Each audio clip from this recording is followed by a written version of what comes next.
Bismillahirrahmanirrahim. Alhamdulillahilladzi ja'ala at-ta'ati anwa'a wa waqata laha awqata fadlan min rahmatan minhu wa fadla. Ashhadu an la ilaha illallah wahdahu la syarika lahu fima dabbara wa qadha. Wa ashhadu anna sayyidana Muhammadan abduhu wa rasuluhu ilal ummati jami'a. Allahumma salli wa sallim wa barik ala sayyidil mursalin wal anbiya wa imamil muttaqin wal asbiya sayyidina maulana Muhammadin nabiyir rahmati wal huda wa ala alihi wa sahbihi nujama wa dhurriyyatihi wa atba'ihi sulaha, amma ba'd. Yang kita hormati dan kita muliakan para habaib dan alim ulama, para muhibbin, hadirin hadirat rahimakumullah.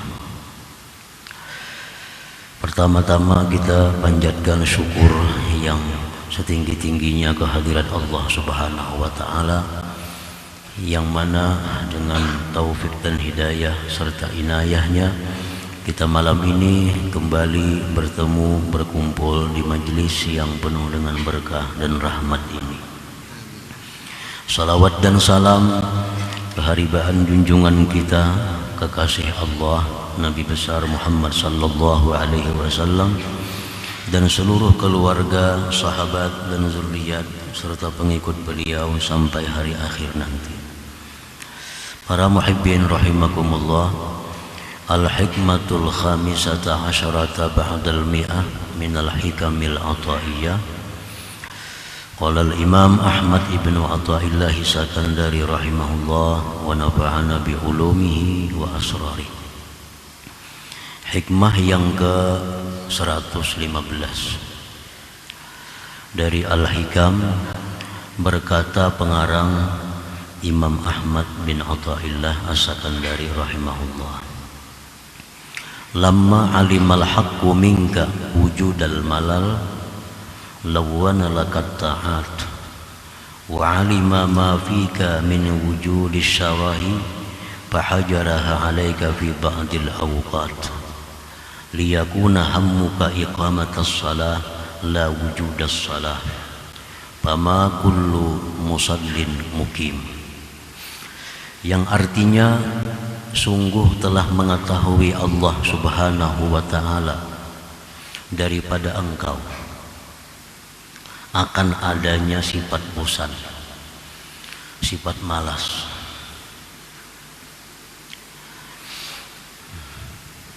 Maka Allah mewarnai bagi engkau bentuk-bentuk ketaatan,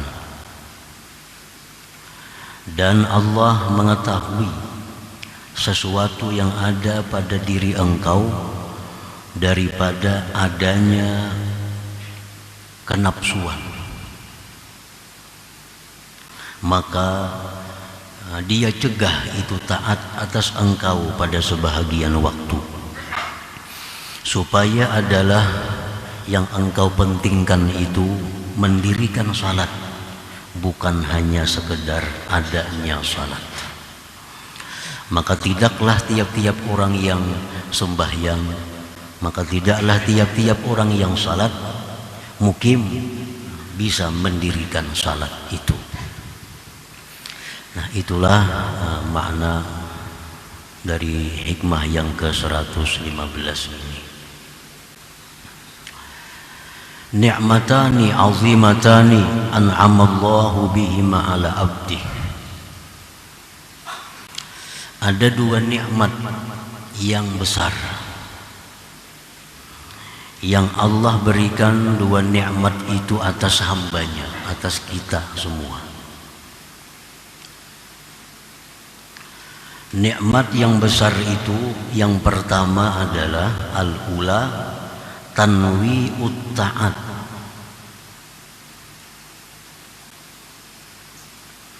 Nikmat yang pertama yang besar yang Allah berikan kepada kita adalah tanwi'ut ta'at, menjadikan taat itu beraneka ragam. menjadikan taat itu bermacam-macam, menjadikan taat itu berbeda-beda satu dengan yang lainnya. As-shalah seperti sembahyang, itu taat ngarannya. Wa zikri, ada taat yang namanya zikir. Wa tilawatil Quran, ada taat itu namanya tilawatil Quran, membaca Al-Quran. Wassalati ala Nabi sallallahu alaihi wasallam, dan ada pula taat itu rupanya bentuknya salawat atas Nabi sallallahu alaihi wasallam. Wa gairiha, dan selainnya.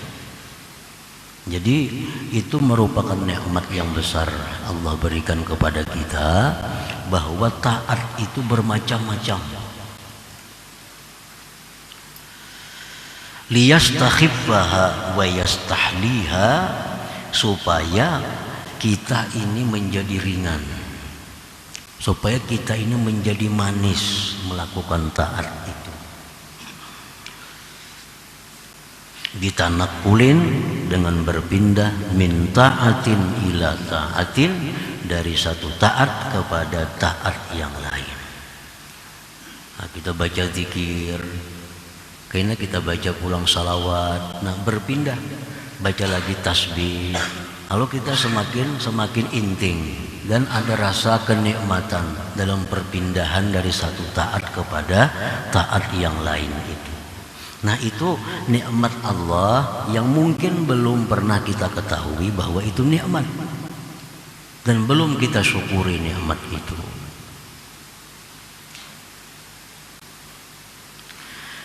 Fa in kanat min naw'in wahid sa'imatha an-nafs wa tarakatha istisqala. Maka jika adalah taat itu satu macam, andai kata taat itu semacam aja, niscaya bosan akan dia oleh nafsu kita dan meninggalkannya karena merasa berat. Makanya amalan itu semacam aja ada, berupa la ilaha illallah aja, kada ada lain, kada ada amalan, kada ada salawat, kada ada tasbih, kada ada istighfar, kada ada salat, kada ada apa. Amalan cuma Allah mengulahkan sebuting aja, Allah mengulahkan satu aja, zikir misalnya. Nah, akhirnya jadi bosan. Bisukan pagi itu juga dibaca, sore itu juga dibaca, malam yang itu juga dibaca. Akhirnya kita bosan. Bila mana bosan, otomatis kita meninggalkannya. Nah, jadi itu nikmatnya, itu anugerah Allah yang besar kepada kita. Taat itu banyak, taat itu bermacam-macam. Lianna sya'nan nafs an la taduma ala halin wahid, karena keadaan nafsu itu dia tidak kekal atas satu keadaan. Nafsu ini paling kada katuju, semacam aja kada katuju. Apakah kada katuju nafsu itu kalau semacam aja. Misal kita berisi pakaian putih-putih aja kada mau nafsu. Mesti ada hendak hijau, ada hendak hitam. Pokoknya nafsu kita kada mau satu keadaan. Ala taral insana idza dawama ala ta'amin wahid tas'amuhu nafsu. Adakah tidak engkau lihat manusia itu bila mana dia mengakali atas satu macam makanan, maka bosan akan dia nafsunya. Hari-hari itu aja makanannya, tentu kita bosan. Dan ini terjadi zaman Bani Israel. Padahal makanan ini makanan surga, al-man was-salwa, yang diberikan Allah kepada Bani Israel. Ini makanan yang istimewa, al-man was-salwa. Tiap hari dikirim dari langit. Makanan yang tidak ada dalam dunia.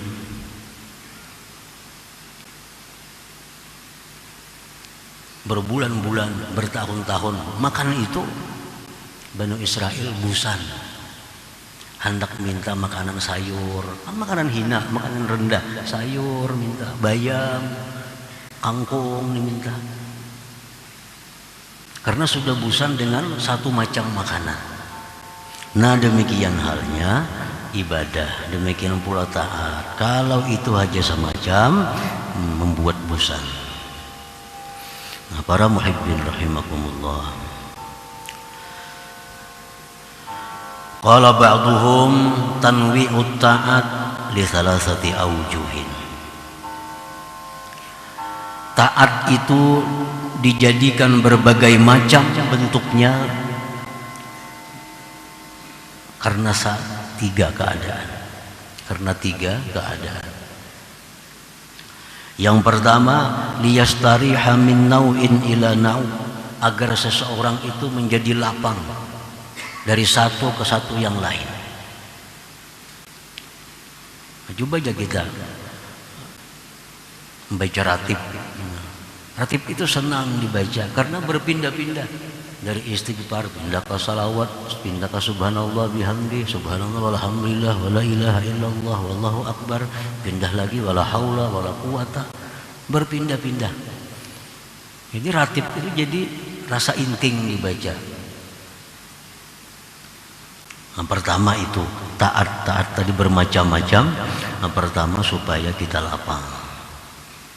Yang kedua walitasbutalahun nisbah, supaya sabit bagi orang itu nisbah. Karena kalau dia misalnya hanya mengamalkan la ilaha illallah, dia paling dinisbahkan sebagai ahlinya la ilaha illallah. Tapi kalau orang ini macam-macam, nah dia bisa disebut orang yang mengamalkan la ilaha illallah, bisa disebut orang yang mengamalkan salawat, bisa disebut orang yang mengamalkan tasbih, disebut orang yang mengamalkan baca Quran. Nah banyak nisbah-nisbah yang ditujukan kepada orang yang mengamalkan tadi, supaya banyak ngaran kita ini. Nah jadi kalau kita satu aja amalan, misalnya salawat saja, kita ahli salawat saja, kada ahli zikir, kada ahli tahlil, kada ahli tasbih, kada ahli baca Quran. Kalau salawat saja bacaan kita. Nah jadi supaya banyak nisbah-nisbah itu dijadikan taat tadi macam-macam. Yang ketiga, walituqama alaihil hujjah, agar didirikan atasnya hujjah. Nah, karena di akhirat kita ditanya, kenapa engkau tidak taat? Busan ya Allah. Nah, makanya Tuhan taat tuh banyak. Kalau ikam busan sembahyang, baca Quran. Ikam busan ini, baca ini. Nah, jadi itu untuk menjadikan hujah Allah kepada kita, sehingga kita tidak ada alasan malas untuk taat kepada Allah. Tidak ada alasan untuk tidak berzikir kepada Allah, karena banyaknya macam-macam zikir itu. Nah, para muhibbin rahimakumullah, fal ibadatu ma'an nasyat walau qallat a'zamu minal ibadah ma'al kasal. Ibadah itu disertai dengan semangat, disertai dengan rajin, gairah, sekalipun sedikit, itu lebih besar nilainya di sisi Allah daripada ibadah beserta malas sekalipun banyak. Orang sembahyang tarawih 4 rakaat saja, 2 salam, 2 rakaat salam, 4 rakaat, tapi inya bagus, rajin. Pada 20 menguliat. Ini sudah imam baca surah hanya berdiri, bahunjurlah. Allah lebih suka sedikit tapi ma'an nasat, beserta rajin. Fal ibadatu ma'an nasat walau qallat a'zam minal ibadah ma'al kasal wa in kasurat.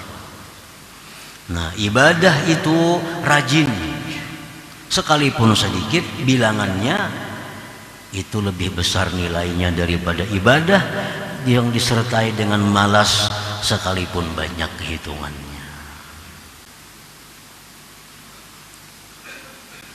Jadi kalau kita beribadah misalnya baca sholawat 10, la ilaha illallah 10, subhanallah bihamdih 10, la haula wala quwata illa billah 10, pindah lagi astagfirullah 10 lagi, pindah lagi hasbunallah wa ni'mal wakil 10 lagi. Tapi tiap kali perpindahan itu membuat kita semangat, tiap kali perpindahan membuat kita rajin, membuat kita manis.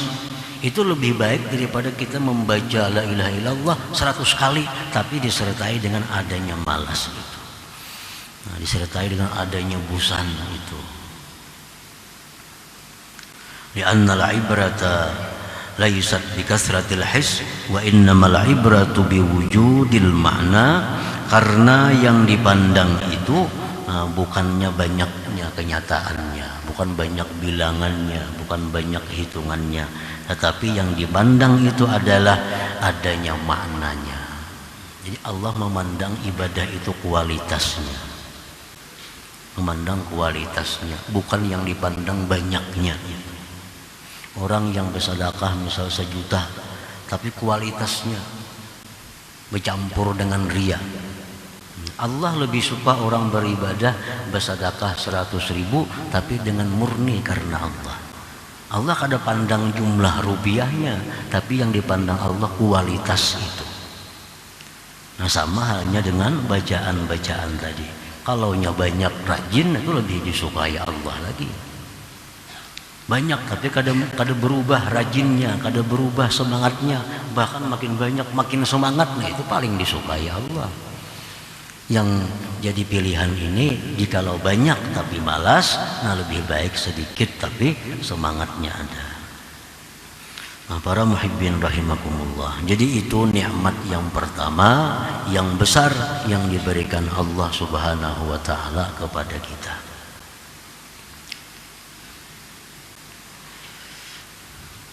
Wasaniyatu, yang kedua nikmat yang besar itu hajruha fi ba'dil awqat. Allah melarang taat pada sebagian waktu.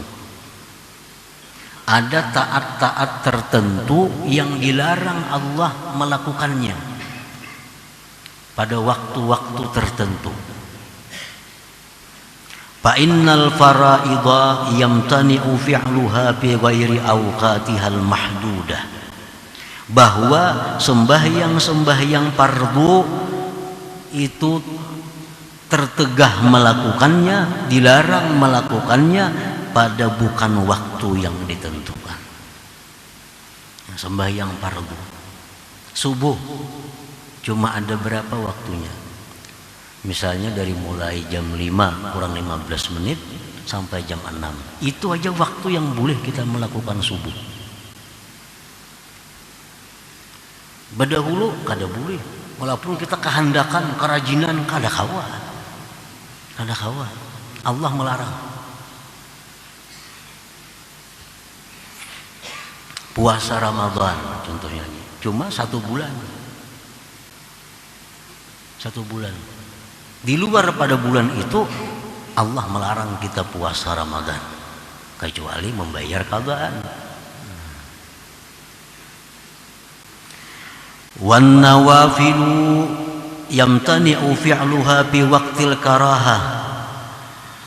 Yang sunat-sunat daripada sembahyang terlarang memperbuatnya, tertegah memperbuatnya pada waktu karahah.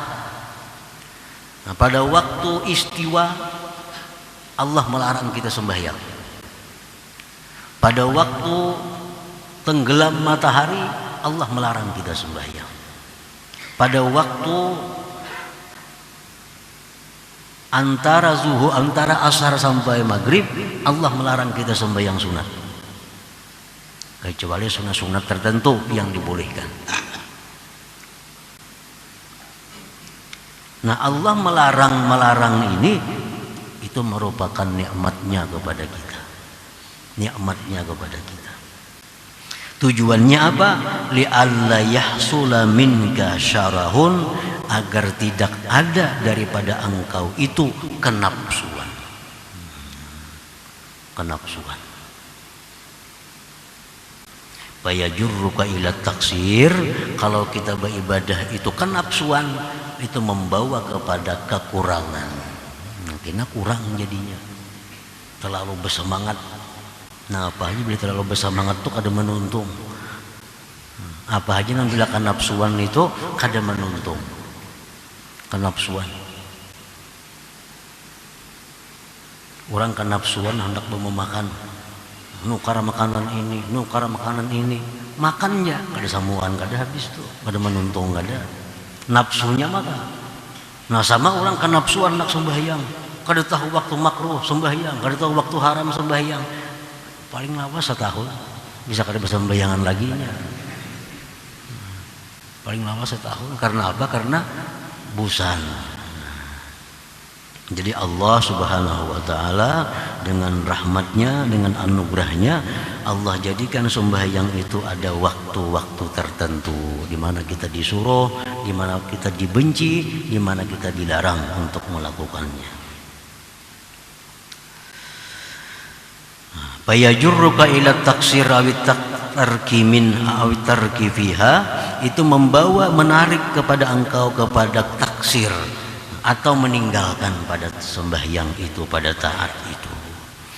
Nah, walidzalika ayyana laha awqatan tuqi'u fiha wa awqatan la tuqi'u fiha.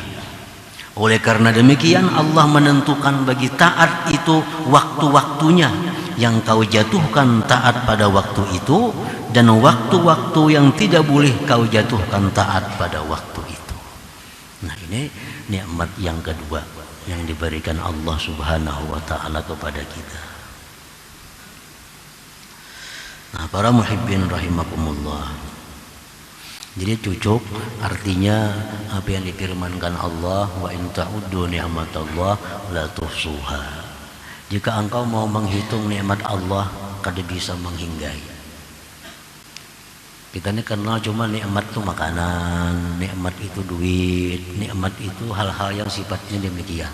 Padahal sangat banyak nikmat-nikmat Allah yang kita rasakan tanpa kita sadari bahwa itu adalah nikmat. Nah, oleh karena itu sebahagian ulama sufi mengatakan hakikatus syukri, hakikat syukur itu adalah i'tiraful ajzi ani syukri, mengaku lemah daripada bersyukur.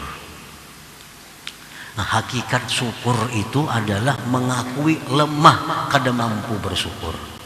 Kenapa sebabnya? Karena banyak nikmat yang kita kada ketahui pada diri kita, dan kita kada bisa mensyukurinya karena kada tahu bahwa itu nikmat. Yang kita syukuri, yang kita ketahui itu adalah nikmat.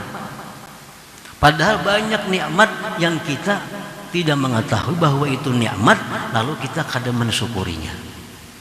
Jadi orang yang bersyukur itu sebenarnya adalah orang yang mengakui bahwa dia tidak mampu mensyukuri nikmat Allah Subhanahu wa ta'ala itu. Karena nikmat itu tidak terbatas, nikmat itu tidak terhingga, maka otomatis syukur pun kada akan bisa mampu untuk menjangkau semua nikmat itu. Dan setiap nikmat itu disyukuri, setiap nikmat mesti disyukuri, setiap nikmat mesti disyukuri. Paling-paling berapa persen ada nikmat yang kita syukuri? Nah, mungkin 90% nikmat Tuhan itu belum kita syukuri, belum kita syukuri, karena kita kadang menyadari bahwa itu adalah nikmat Allah Subhanahu wa ta'ala. Kada usaha yang sifatnya amaliyah seperti ini, yang di tubuh kita sendiri kita banyak kadang menyadari bahwa itu nikmat. Di tubuh kita ada bulu, kita kira itu ada apa-apa, padahal itu nikmat Allah. Mungkin fungsinya ini, bulu ini fungsinya ini, kita kada tahu kegunaannya. Nah, makanya kita kada pernah bersyukur atas bulu yang diberikan Allah. Biasalah kada bisa, karena kita kada tahu bahwa bulu itu adalah nikmat dari Allah. Bulu hidung itu nikmat daripada Allah, kita kada tahu. Oleh karena itu kita kada pernah bersyukur atas bulu hidung yang diberikan Allah. Nah, jadi syukur itu kada mampu karena kebanyakan nikmat yang diberikan Allah Subhanahu wa taala. Nah, oleh karena itu dalam sebuah hadis kudusi disebutkan orang-orang yang sudah kedudukannya tinggi jangan merasa aman dari Allah. Karena kalau Allah menghitung pasti kalian akan masuk ke dalam neraka. Karena syukur ini wajib disyukuri. Setiap nikmat itu wajib disyukuri. Nah, banyaknya nikmat yang kita kada syukuri. Banyak nikmat yang kita tidak mengetahui. Jadi kalau Allah mau menghitung satu persatu, nikmat ini mesti disyukuri, nikmat ini disyukuri, kita akan kalah. Kita akan kalah. Nah, jadi dalam hadis kudusi itu, wahai orang-orang siddiqin, jangan merasa aman bahwa kalian itu masuk surga. Karena kalau Allah mau menghitung satu persatu, kalian akan masuk ke dalam api neraka. Nah, karena banyak perbuatan kita yang belum mencapai kewajiban-kewajiban yang diwajibkan Allah kepada kita. Nah, para muhibbin rahimakumullah. Fa in kana al-malalu aw syarahu waqi'aini fis shalah lam yakunil ati biha muqiman lis-shalah bal fa'ilas shalah. Jikalau malas atau kenapsuan tadi jatuh keduanya pada sembahyang, kita sembahyang malas sembahyang, atau kita sembahyang kenapsuan terburu-buru, maka tidaklah orang yang melaksanakan sembahyang itu disebut muqimus shalah, menegakkan salat. Paling-paling disebut melaksanakan salat. Karena ada perbedaan antara orang yang melaksanakan salat dengan orang yang mendirikan salat. Itu ada perbedaan. Setiap orang yang mendirikan salat pasti melaksanakan salat. Setiap orang yang melaksanakan salat belum tentu bisa menegakkan mendirikan salat itu. Nah, tadi fama kullu musallin mukim, maka tidaklah tiap-tiap orang yang sembahyang itu disebut mendirikan salat. Nah, para muhibbin rahimakumullah, kalau kita sembahyang disertai malas, itu pasti kada akan bisa menegakkan salat. Paling hanya disebut inya sembahyang, paling disebut hanya dia salat, tapi tidak bisa disebut dia mendirikan salat karena ada malas. Orang yang terburu-buru sembahyang, orang yang kenapsuan sembahyang, kada akan bisa disebut menegakkan salat, mendirikan salat. Paling bisa disebut dia orang yang salat saja. Itu dia kayak kita bulan puasa, imam tarawih, di belakang nih mau rak pinggang, bahunjur, macam-macam. Ini bila imam dah parak rokok hanya Allahu Akbar. Saperapat Fatihah 4 rukuk, imam menanggung kan ada apa-apa nih. Ini malas. Nah, orang ini sembahyang ngarannya, tapi kada bisa disebut mendirikan sembahyang, kada bisa disebut menegakkan salat. Wal haqqu ya'muru bi iqamis shalah la bi fi'liha, sedangkan Allah memerintahkan mendirikan salat. Allah tidak menyuruh kita melaksanakan salat. Allah menyuruh mendirikan salat. Dalam Al-Quran Allah berfirman, aqimis salah, tegakkan salat itu. Nah, Allah tidak mewahyukan salli, sembahyang kamu, ada macam itu. Tapi Allah aqimis salah, dirikan salat. Ada perbedaan antara salli dengan aqimis salah.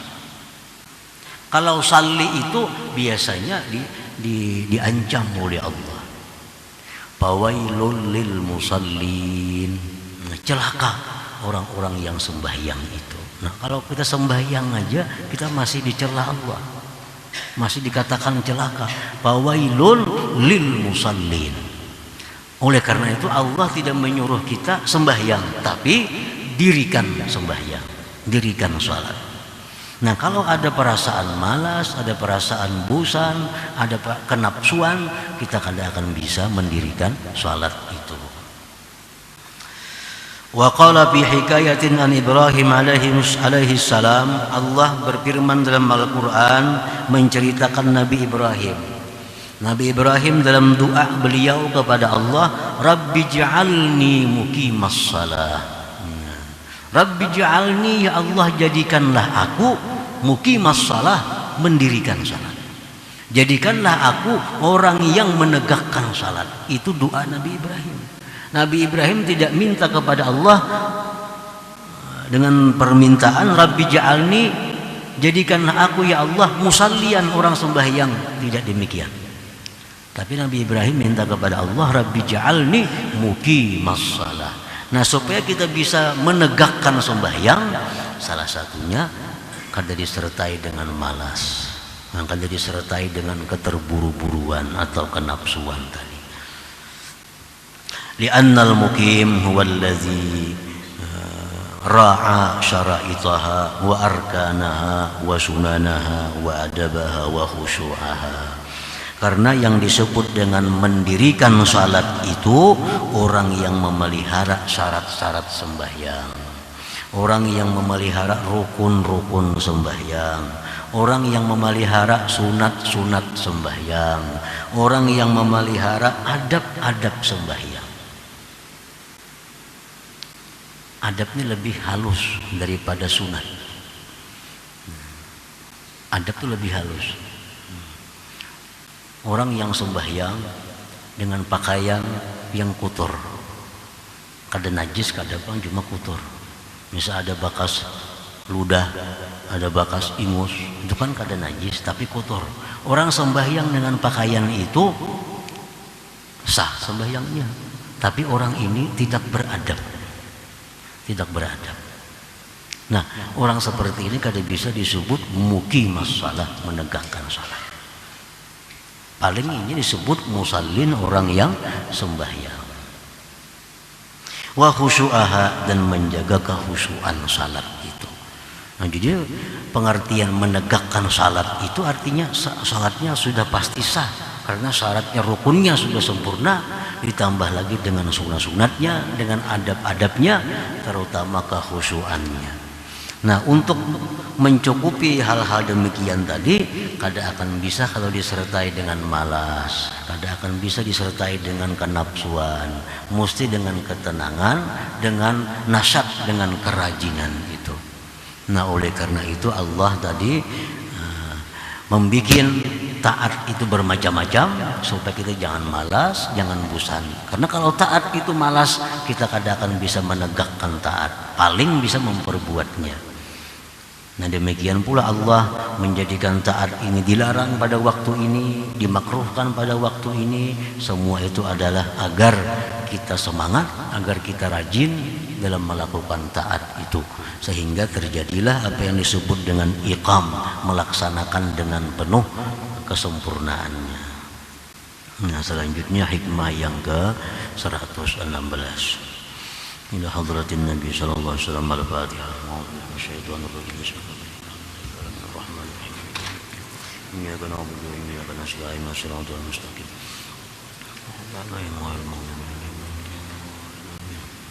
Ya Allah biha, ya Allah biha, ya Allah biha husnul khatimah. Ya Allah biha, ya Allah biha, ya Allah biha husnul khatimah. Ya Allah biha, الله بها، الله بحسن الخاتمة. فيا أيها الرجل منه شفاعة صلوا عليه سلموا تسليما. اللهم صل وسلم